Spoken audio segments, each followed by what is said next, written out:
오늘은 전염되는 믿음과 열정, 전염되는 믿음과 열정이라는 제목으로 하나님 말씀 증거하도록 하겠습니다. 그 7년 동안 이스라엘을 약탈했던 미디안이 이번에는 아말렉과 동방 사람과 연합군을 조직해서 이스라엘을 다시 공격합니다. 이건 뭐 특별한 일이 아니고 이제까지 7년 동안 해왔던 일들을 반복하고 있는 것입니다. 33절 보십시오. 그때 미디안과 아말렉과 동방 사람들이 다 함께 모여 요단강을 건너와서 이스르엘 골짜기에 진을 친지라. 지금 외적으로 달라진 게 하나도 없습니다. 하나님께서 다른 사람들 모르게 기드온을 부르시고 준비시켰다. 이거 하나 빼놓고는 사실 이제 8년째가 되었는데 7년 동안 약탈당한 내용이 하나도 달라진 게 없습니다. 이제 하나님이 기드온을 부르셨습니다. 이제 기로에 섰죠. 이스라엘 백성들이 패배와 좌절을 반복할 것인가, 아니면 하나님의 픽업한 이 기드온을 중심으로 대반격을 일으킬 것인가, 그것을 유심히 봐야 된다는 것입니다. 하나님께서는 이스라엘의 구원을 위해서, 미디안과 싸워서 승리하는 것을 위해서 기드온이라는 하나님의 비밀 병기를 준비하셨습니다. 그래서 기드온을 만나주시고 기드온에게 사명을 주셨습니다. 큰 용사여 하면서 불러주시고 사명도 주셨습니다. 그리고 기드온은 남들은 잘 모르지만 작은 싸움에서 승리도 했죠. 자기 아버지 집에 있는 바알 신전을 파괴하는 싸움. 그럼에도 불구하고 죽지 않는 모습. 그래서 주변 사람들이 여룻바알, 바알 킬러라는 이름을 가진, 그렇지만 이게 이스라엘 전체에 영향을 미치는 건 아니고 한 구석에서, 오브라라는 시골에서 벌어진 작은 사건이었다는 것입니다. 근데 이게 중요하다는 거예요. 하나님께서는 거대한 미디안 연합군을 이기기 위해서 한 사람 기드온을 준비시키셨다는 것입니다. 겉으로 볼 때는 큰 변화가 없습니다. 그러나 영적으로 볼 때는 보이지 않는 곳에서 하나님께서 하나님의 비밀병기 기드온을 준비하고 계셨다는 것입니다. 그래서 이엠 바운지가 했던 유명한 얘기가 있죠. 사람들은 방법을 찾지만 하나님은 사람을 찾는다. 그러므로 하나님의 방법은 사람이라는 것입니다. 우리는 항상 어리석게 판단을 하는데 그 이유 중에 하나가 뭐냐면 항상 환경을 가지고 판단을 합니다. 환경이 어떠니, 여건이 어떠는지, 분위기가 어떠느니, 뭐 경기가 어떠느니. 뭐 금년에도 제일 많이 듣는 얘기가 그거죠. 뭐 경기가 좋아졌다느니 나빠졌다느니. 우린 그런 환경을 통해서 판단하길 원합니다. 그리고 여건 좋으면 길이 열리는 줄 알고. 착각하지 마십시오. 하나님의 방법은 사람이라는 것입니다. 환경이 아무리 좋아도 거기에 사람이 없으면 곧 미래는 무너져요. 여러분 잊지 마십시오. 항상 사람 따라가야 돼요. 누가 될 사람인가, 누가 능력 있는 사람인가, 누가 성령의 기름 부음이 있는 사람인가, 누가 하나님이 함께하는 사람인가, 어디에 생명이 있는가, 그 사람에게서부터 작품이 나온다는 것입니다. 이거 아무리 강력한 군대가 있다 할지라도 만약에 이때 당시에 기도가 아니었다 그러면 거긴 망할 길입니다. 반면에 아무리 미약해 보이고 아무리 부족해 보인다 할지라도 하나님의 영이 함께한 기드온이 있는 곳이라 그러면 그 장소는 승리하는 장소라는 거예요. 그래서 적어도 우리 성경의 맥락을 아는 사람들은요, 무슨 판단을 할 때 사람 보고 판단하는 거지 환경 보고 하는 게 아니라는 것입니다. 제가 이게 성령의 사람이 아님에도 불구하고 일반 뭐 잡지 같은 데서 이렇게 사업 잘하는 사람들 보면 특징들이 있더라고요. 자기는 환경 보고 투자 안 한대요. 사람 보고 투자한대요. 사람 보고. 어떤 사람을 보고 난 다음에 야, 이 사람이 될성 싶은 사람이다, 뭔가 다르다, 그럼 그 사람에게 투자하는 거지 뭐 기업도 아니래요, 환경도 아니래요. 거의 똑같은 얘기 아닙니까? 그게 성령의 사람이라는 말 빼놓고는 다 똑같은 거잖아요. 하나님의 방법이 사람입니다. 그러므로 여러분 사람을 바라보고 미래를 점칠 줄 알아야 된다는 거예요. 사람을 바라보고 판단할 줄 알아야 된다는 것입니다. 하나님은 기드온이라는 성령의 사람, 하나님이 붙든 사람을 예비하셨다는 것입니다. 기도를 준비하시고 난 다음에 하나님께서 마지막으로 준비한 게 뭐냐면 성령으로 기름 부어주시는 겁니다. 6장 34절 보십시오. 여호와의 영이 기드온에게 임하시니. 이건 번역을 이렇게 했는데 뭐 이렇게 할 수밖에 없겠죠. 근데 이건 히브리적 표현에 의하면 다른 표현과는 아주 독특한 표현이라는 것입니다. 어떻게 표현이 되어 있냐면 여호와의 영으로 기드온에게 옷 입혔다.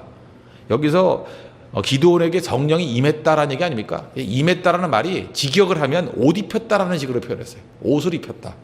이게 구약 성경에 딱 3번 나옵니다. 여기 한 번 나오고 두 군데가 더 나오는데, 한 번은 다윗의 장군 중에 하나인 아맛에게 성령으로 옷 입혔다 이런 표현을 썼고, 또 한 번은 아합의 딸 아달랴의 학정과 싸웠던 선지자 스가랴가 있습니다. 이 스가랴는 구약 성경에는 바벨론 포로 이후에 나오는 스가랴 선지자 아닙니다. 성경 쓴 스가랴 선지자가 아니고 이름만 같은 뿐이에요. 그 그 제사장 여호야다의 아들 스가랴라는 사람이 있습니다. 이때에 한번 또 성령으로 옷 입혔다 이런 표현을 씁니다.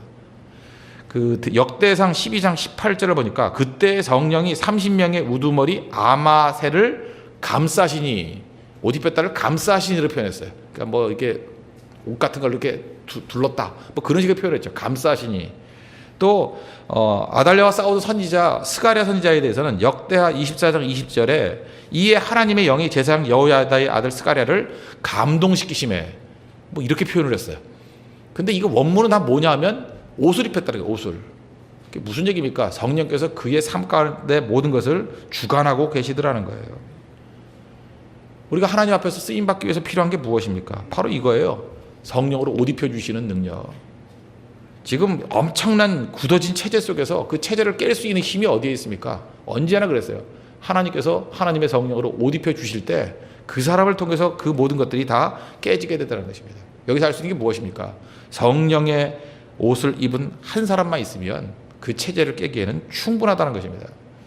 미디안의 압제를 깨기 위해서 많은 사람 준비한 게 아니라 이렇게 딱 한 사람, 성령으로 옷 입게 만드는 한 사람이 있으니까 되더라는 거예요. 그 기도는 한 사람을 통해서 이제 뒤에 나오겠지만 많은 사람들에게 불을 붙여줄 뿐입니다. 한 사람이 변화되니까 주변 사람들이 다 각성하기 시작하고 그 믿음이 확산되기 시작하고 성령의 능력을 의지하는 것들이 이렇게 불 붙기 시작하다는 것입니다. 촛불하고 똑같죠. 초 하나 불만 붙여놓으면 그 다음에 옆에 불 붙이는 거 힘들지 않죠. 하나님께서 하시는 방법이 한 사람에게 불 붙여주시고 확산시키는 방법을 쓴다는 것입니다. 우리 70년대 복음성가 가운데 그런 찬양이 있죠. 작은 불꽃 하나가 큰 불을 일으켜 그 주위 사람들 그 불에 몸녹이듯이 뭐 이런 찬양이 있습니다. 사실 70년대는 사실 지금 상황과도 비슷했던 것 같습니다. 사회적으로 젊은이들이 타락해가고 그 다음에 사회적인 어떤 그 중요한 중심이 없어졌습니다. 그때가 히피 문화 아니에요. 그냥 머리 치렁치렁 기르고 그저 퇴폐적이고 희망도 없었던 그런 시대였습니다. 오로지 많은 사람들이 했던 게 뭐예요? 그냥 기타 치고 마약하고 그런 시대였어요. 그때에 교회에서, 미국에 있는 교회에서 벌어졌던 일들이 뭔지 아십니까? 이 캘리포니아에 있는 한 작은 교회부터 시작됐던 게 커피 하우스 무브먼트예요. 그러니까 지금식으로 하면 조그만 카페예요. 이게 지금 우리 그 교회보다 한 10분의 1 정도 될까요? 한 4분의 1 정도. 작은 데다가 이렇게 무대 하나 만들어 놓고 아무나 와가지고 기타 치면서 노래할 수 있게 해줬어요. 교회에서. 이게 커피 하우스 무브먼트. 커피도 마시면서 그 다음에 노래도 부르라. 사실 이게 시작이 이게. 지금은 카페 문화 이렇게 라이브 카페 같은 것들이 이때 시작된 거예요. 사실 교회에서부터 시작된 거거든요. 그랬더니 이 사람들이 모여들기 시작했습니다. 모여들어서 자기들의 음악을 가지고 노래 부르기 시작했어요. 근데 이 사람들 옷도 안 입고 다녔습니다. 맨발로 다녔어요. 그래서 베어푸티드라고 그랬어요. 맨발족들이라고. 카펫도 다 버리고 난리가 벌어졌겠죠. 그래도 교회가 그들을 용납해 줬습니다. 그랬더니 그들의 음악성을 가지고 하나님을 표현하기 시작했어요. 그게 가스펠송 무브먼트예요. 우리가 복음성가라고 말하는 거. 원래 작은 불꽃 하나가 큰 불을 일으켜. 이 찬양이 아니었고 자기들끼리 부를 때는 그게 마리 하나 피울 때 부르던 노래래요. 마리 하나 다 피우면서 옆사람 작은 불꽃 하나가 옆에 넘겨주고 큰 불을 일으켜. 그렇게 시작됐던 것들이 이제는 예수님 찬양하는 걸로 변화가 돼버렸잖아요. 그래서 사실 70년대 큰 부흥이 일어났습니다. 어디서부터 힘을 얻었는지 알아요? 히피 문화에서 힘을 얻었어요. 히피 문화가 교회에 들어와가지고 그죠? 그들의 문에 정복당한 게 아니에요. 그 영혼을 품어주기 시작했다니까요. 히피들은 어떻게 보면은 굉장히 정직한 사람들입니다. 문제가 없는데도 있는 척, 문제가 있는데도 없는 척 하는 그런 외식하는 사람들이 아니라 나 문제 있다라는 거예요. 나 문제 있다고. 그래서 표현하는 거죠. 제가 얼마 전에 여기서 힙합 하는 형제하고 좀 대화를 나눴습니다. 쭉 얘기를 나눠보니까 히피 정신하고 별 다르지 않은 것 같아요. 힙합도 똑같은 것 같아요. 나 힘들다라는 걸 그냥 있는 그대로 표현하더라고요. 다만 랩이라는 형태로, 또 어떤 낙서라는 형태로, 어떤 춤이라는 형태로 이 조합이 돼가지고, 그죠? 각자가 이렇게 여러 가지를 하는데 그게 조화를 이루는 거예요. 다르지 않다고 생각합니다. 70년대 히피 문화를 품을 때 교회가 새 힘을 얻고 많은 영혼들을 건졌던 것과 마찬가지로 이제 이 시대에도 그런 것 같아요. 힙합 정신이죠. 그렇게 답답해하는 것들을 솔직하게 표현하는 사람들을 교회가 품어주고 그 안에 복음으로 전복시켜 놓으면 그 안에 큰 불을 일으키는 일들이 벌어지기 시작한다는 것입니다. 그런 의미에서 하나님께서 사용하시는 건요, 여러 사람 사용하는 게 아니에요. 한 사람이 한 사람. 여러 군데 사용하는 게 아닙니다. 한 군데에 불을 붙여가지고 하나님의 능력을 보여줄 수 있다는 것입니다. 그래서 우리 주변에 있는 사람들 뭐 다 쓰러져 있다, 힘들다, 그거 생각하지 마십시오. 한 사람이에요. 여러분 보세요. 어떤 두꺼운 그 뭐 송판 같은 게 있는데 뭉툭한 것보다는 송곳이 뚫기 더 편하죠. 하나님께서는요 이렇게 뭉툭하게 접근하는 게 아니에요. 어떤 때는 성령으로 기름 부으신 한 사람, 송곳 같은 한 사람을 통해서 미리 뚫어놓고 한번 뚫리고 난 다음에 그 다음에 많은 사람이 달려들면 더 많은 일을 할 수 있잖아요. 하나님은 한 사람을 통해서 일하신 것 같아요. 제가 굳이 말하면 송곳으로요. 송곳 같은 한 사람을 준비해서 뚫게 만드시고 그 구멍을 통해서 더 넓은 사람들이 지나다닐 때 문을 만드시는 방법, 그게 하나님이 쓰시는 방법이라는 것입니다. 기드온이라는 송곳을 사용하시잖아요. 여러분 한 사람 한 사람이 하나님 앞에 쓰임받는, 성령으로 기름 부음 받는 우리 송곳 같은 하나님의 백성 되기를 바랍니다. 기드온 한 사람 변화됐습니다. 그럴 때 어떤 일이 벌어져요? 이제는 이스라엘 백성들의 각성이 일어나요. 변화가 일어난다고요. 믿음과 열정이 전염이 됩니다. 한 사람의 송곳을 끝난 게 문이 돼버리죠. 한 사람의 작은 불꽃이 거기서 그치는 게 아니라 이제 큰 불을 일으키기 시작합니다. 34절 보십시오. 여호와 영이 기드온에게 임하시니 기드온이 나팔을 불매, 나팔은 군사 소집이에요. 싸울 사람 나와라 그런 거예요. 아비에셀이 그의 뒤를 따라 부름을 받으니라. 아비에셀은 자기 집안입니다. 그 다음에 기드온이 또 사자들을 온 므낫세에 두루 보내매 그들도 모여서 그를 따르고, 그 기드온이 속한 지파가 므낫세죠. 자기 지파가 왔습니다. 또 사자들을 아셀과 스불론과 납달리에 보내매 그 무리도 올라와 그를 영접하더라. 이스라엘의 가장 연약한 지파 중에 그 밑바닥 세 지파인 것 같아요. 그죠? 이게 비주류 지파입니다. 강력한 지파들은 응답을 안 하는데 아셀과 스불론과 납달리, 우리 뭐 이름도 생소하죠. 그죠? 잘 이름이 안 나오는 지파들 아니에요. 이런 지파들이 모여들기 시작했다는 거예요. 그러면서 일정한 세력이 형성이 됩니다. 여러분 이게 굉장한 일입니다. 왜 그렇습니까? 7년 전의 모습이 어땠습니까? 7년 동안의 모습이 어땠어요? 우리 사사기 6장 2절에 보니까 웅덩이와 굴과 산성에 들어가서 숨어 있었잖아요. 부들부들 떨고 있었잖아요. 그런데 기드온이라는 성령의 기름 부음한 사람이 나팔 한번 부니까 사람들이 이제 모이더라는 것입니다. 도망가고 패배주의에 빠져있던 사람들이 지금 뭐 싸워서 이겼다는 둘째치고 싸울 의지가 생기잖아요. 의지가 모이는 거 아닙니까? 7장에 보니까 이 사람들이 몇 명 모였어요? 32,000명이 모였어요. 적은 숫자 아닙니다. 한 사람의 불이 붙으니까 나팔 불고 모여라 했더니 어쨌든 간에 32,000명이 모였어요. 이스라엘 규모에 비해서 적은 게 아니죠. 32,000명이 모여가지고 싸울 의지를 보였다라는 것입니다. 정신의 문제죠. 하나님께서 사용하시는 한 사람이 제대로 서기만 하면 일단 죽어있던 정신과 태도를 다 살리기 시작하더라는 것입니다. 실제로 우리가 무너진 게 어디에서 무너지냐? 정신에서 무너진 거예요. 그래서 요즘 젊은이들이 말하는 게 맞아요. 멘붕이 맞아요. 멘붕이. 멘탈 붕괴. 정확하게 자기를 표현하고 있어요. 그죠? 멘탈이 붕괴됐대요. 그 얼마나 그 정확한 표현입니까? 정신이 다 무너졌어요. 제정신이 아니에요. 술 기운 아니면 견딜 수가 없는 거예요. 의지하는 건 딱 그거 하나예요. 그죠? 뭘 잊어버려야 되는 거예요. 자기 힘 갖고 설 수가 없는 거예요. 이스라엘의 상태가 그랬습니다. 그러니까 7년 동안 당하고도 한번 반항 한번 못 해보죠. 저항 한번 못 해보고 있지 않습니까? 그런데 하나님의 성령의 기름 부음이 있는 기드온 한 사람이 일어나서 나팔 부니까 각성이 일어나서 일단은 뭐 싸울 수 있는 힘이 있다 없다는 둘째치고 난 다음에 정신부터 살아나기 시작하잖아요. 싸우겠다 나오는 게 정신이 살아난 거 아닙니까? 32,000명이 모여들기 시작하더라는 것입니다. 이게 중요한 거죠. 여러분 잊지 마시죠. 마귀는 우리를 넘어뜨릴 때 항상 정신부터 깨버립니다. 사실 정신의 문제는 하나님의 능력을 의지하면 이길 수 있는 건데 정신이 다 무너지게 만든다는 거예요. 그래서 한번 보십시오. 이렇게 사역을 하다 보면, 하나님의 일들 하다 보면 제일 큰 문제가 되는 게 정신이 무너지는 게 뭐가 무너지느냐? 낙심하고 좌절하게 된다니까요. 낙심하고 좌절해 보십시오. 온몸의 힘이 쫙 빠져버려가지고 아무 일도 못해요. 아무 일도. 어느 정도로 힘이 빠져버리냐 하면 문 밖에 나갈 힘도 없어요. 그래서 맨날 방 안에 처박혀 있는 거 아니에요. 문 밖에 나갈 힘도 없고 새로운 일을 어떤 일도 할 힘이 없다고요. 그럼 이건 어디에 문제가 있는 거예요? 영혼에 문제가 있는 거라고요. 속이 무너진 겁니다. 외적인 게 아니에요. 그거 갈비 먹는다고 되는 게 문제가 아닙니다. 그거는 하나님의 성령의 기름 부은 한 사람이 필요한 거예요. 그 사람을 통해서, 그 사람의 사역을 통해서, 그 사람과의 접촉을 통해서 다른 사람들이 일어설 수 있다는 것입니다. 지금도 알게 모르게 영적 싸움이 벌어지고 있는데 마귀는 지금 성도들의 마음 가운데 낙심을 심어놓습니다. 좌절을 심어놓습니다. 아주 힘든, 그죠? 도저히 견딜 수 없게 만드는 모든 것들이 와르르 무너지게 만들어 버린다는 거예요. 여러분 고린도서 4장 7절 보면 영적 싸움을 이렇게 비주얼하게 이렇게 보여주는 내용이 있습니다. 우리가 이 보배를 질그릇에 가졌으니 이는 힘이 큰 능력은 하나님께 있고 우리에게 있지 아니함을 알게 하려 함이라. 우리 다 알고 있는 말씀이죠. 이 보배를, 엄청난 하나님의 보배를 질그릇 같은 우리 몸에 가졌대요. 그러면서 고백하는 게 뭐예요? 힘이 큰 능력은 하나님께 있고 우리에게 있는 게 아니래요. 그게 무슨 얘기입니까? 내 질그릇만 바라보면 아무것도 아닌데 질그릇 속에 뭐가 있어요? 하나님의 힘이 큰 능력이 담겨져 있다고요. 우리 이 싸움 벌여야 된다. 선언적인 의미죠. 그 다음 얘기를 합니다. 우리가 사방으로 우겨쌈을 당하여도 쌓이지 아니하며 답답한 일을 당하여도 낙심하지 아니하며. 만약에 고린도서 4장 7절이 없다 그러면 어떤 일이 벌어져요? 사방으로 우겨쌈을 당하면 죽는 거예요. 거기서 나갈 길이 없다 그러잖아요. 다 그런 고백하잖아요. 어쩌란 말이냐 그런다고요. 사방에 우겨쌈을 당해도 어쩌란 말이야. 우리가 새냐 뭐 날아갈 거냐 그러잖아요. 길이 없다고 그러잖아요. 또 그 다음에 답답한 일을 당하면 낙심해야죠. 답답한 일에 다 죽습니다. 다 답답한 일의 함정 속에 빠져가지고 어쩔 줄을 몰라 해요.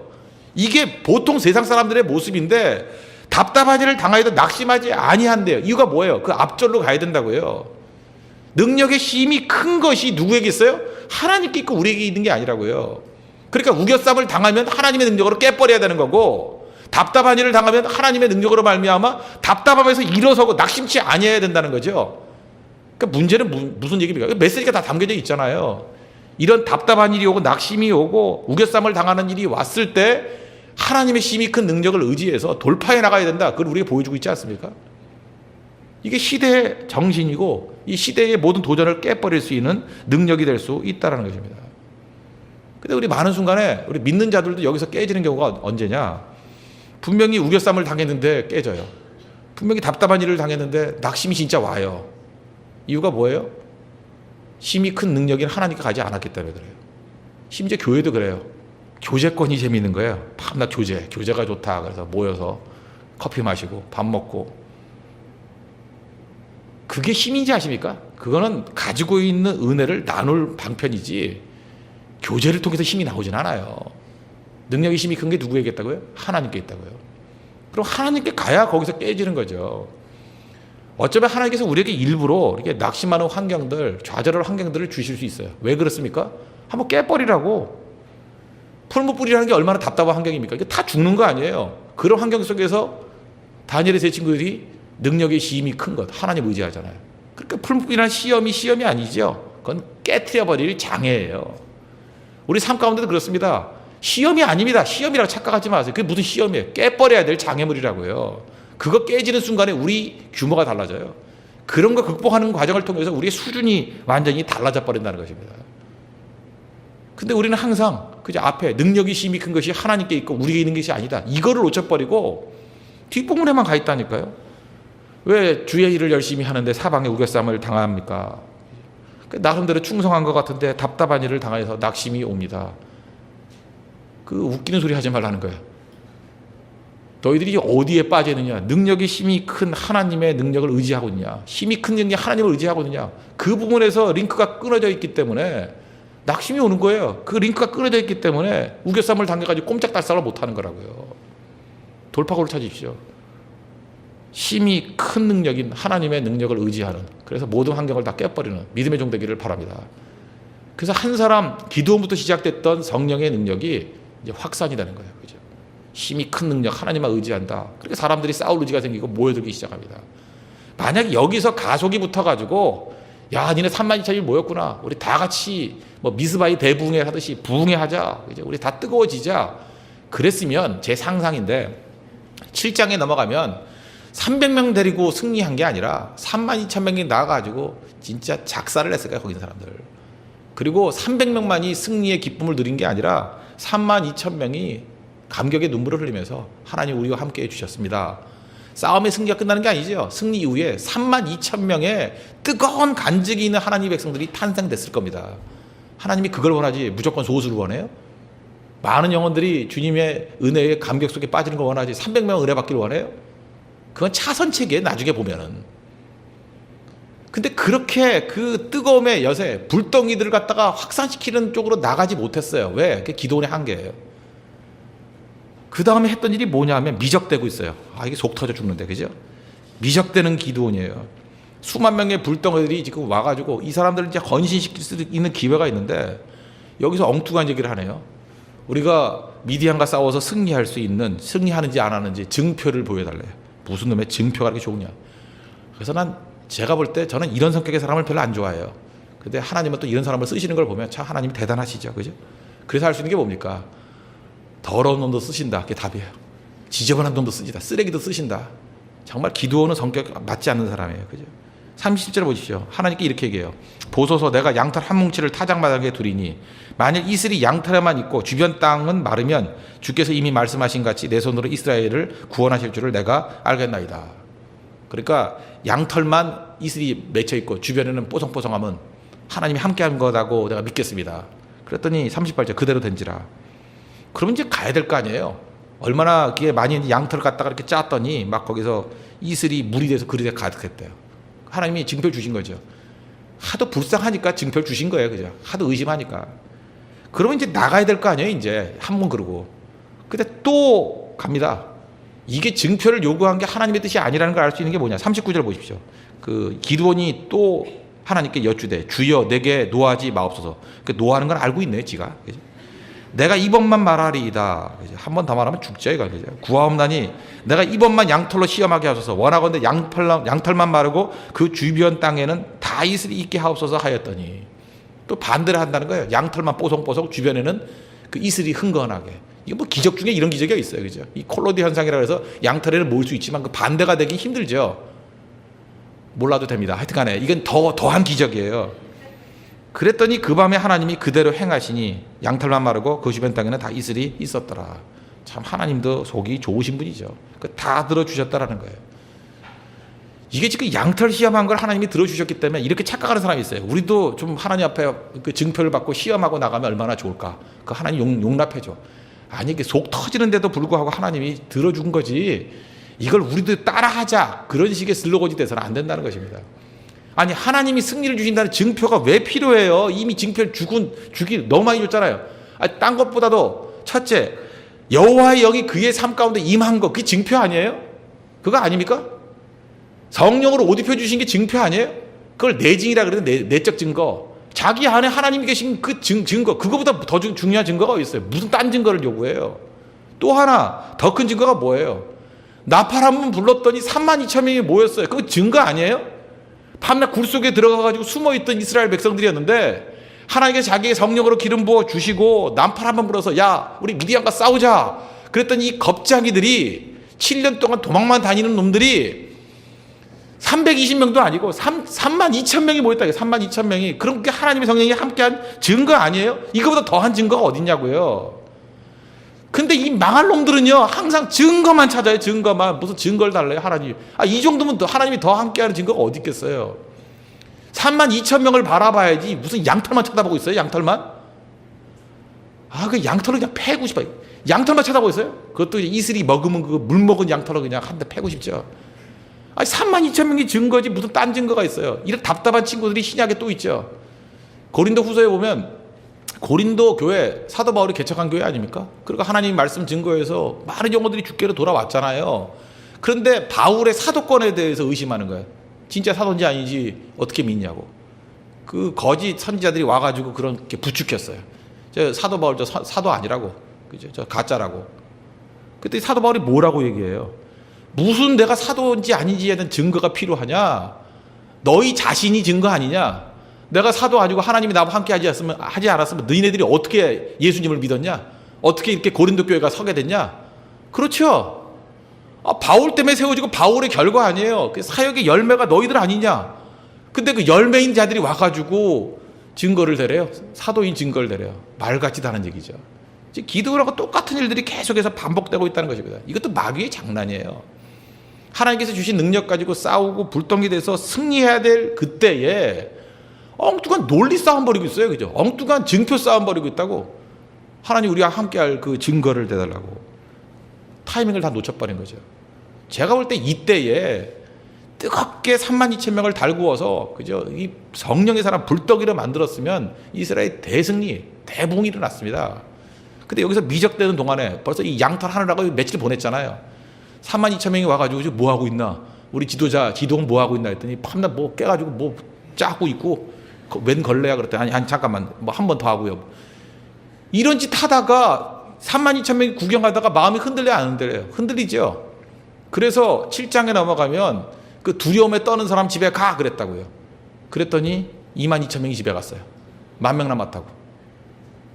이해가 되십니까? 하나님은 소수의 300명만 가지만 데리고 일하신다. 그게 메시지가 아니에요. 사실 그 배경에 숨겨진 게 뭐냐면 하나님은 겁쟁이 데리고 일할 마음이 없다라는 거예요. 근데 그렇게 겁먹게 됐던 이유가 뭡니까?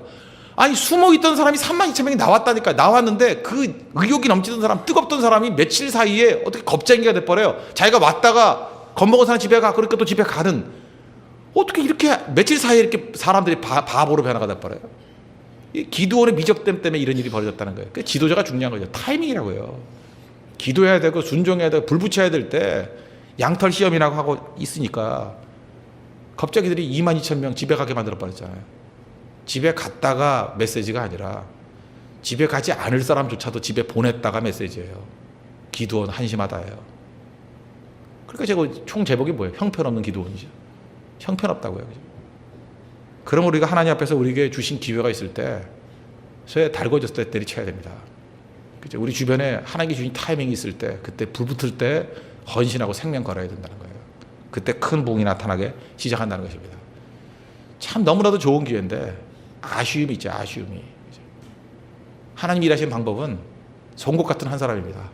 성령으로 기름 부어주시면 그 사람 통해서 시대의 판도를 바꿔버립니다. 그게 기드온이었습니다. 멋지게 출발했습니다. 그리고 그 성령으로 준비된 사람이 나팔 불고 모여라 그랬더니 도망치고 숨어있던 이스라엘 백성 가운데 무려 32,000명이 그 부름에 응답했습니다. 대단한 거죠. 여기서 그 다음에 뭘 기대해야 돼요? 그렇죠. 이 사람들에게 불떡이로 만들어가지고 이스라엘 전체를 판도를 바꿔버리고 시대의 흐름을 바꿔버려야 되는데 이 양털 시험이라 하고 있다가 보니까 7장에 어떻게 보면 제가 볼 때 하나님께서 마지못해 쓰신 그 전략일 수도 있어요. 그죠? 겁장이들 갖고는 일 못한다는 거죠. 이런 오합지졸 갖고 일 못한다는 거죠. 이렇게 만든 책임 기드온에게 또 있다는 거예요. 우리에게 주는 굉장히 귀중한 메시지라고 생각합니다. 혹시나 여기서 지금 뭐 진장이라든지 간사, 리더, 뭐 교회에서 이렇게 헌신적으로 일하는 분들 계시죠? 여러분들이 깨버려야 될 게 뭔지 아세요? 우유부단. 그죠? 우유부단하면 깨버려야 돼요. 그건 한 사람의 우유부단이 아닙니다. 양떼 망치는 거예요. 그 다음에 뭐 쓸데없는 증거 찾고, 이제 뭐 이길까 아닐까, 뭐 밤낮 회의하고 논의하고. 하나님이 이미 주신 증거에 대해서 잠깐 묻지 마십시오. 순종만이 남을 길이에요. 하나님 앞에서 우리에게 주신 메시지 붙들고 철저히 순종해서 승리의 길을 이끌어갈 수 있는 하나님의 거룩한 종 되기를 축원합니다. 기도하겠습니다. 이 시간에 다 같이 이 말씀을 놓고 간구합시다. 하나님께서 홍대세 교회에 주신 사명이 있습니다. 우리 가정에 주신 사명이 있습니다. 사명 붙들고 나아가는 송곳 같은 성령의 기름 부은 일인 되게 해주시고 그 믿음이 확산이 있도록 해달라고, 그리고 그 불덩이로 이 시대의 판도를 바꾸는 종 되게 해달라고, 혹시라도 우리도 이렇게 미적대다가 증거 찾다가 무너지는 인생 되지 않도록 해달라고 우리 다 같이 하나님 앞에 간구하도록 하겠습니다.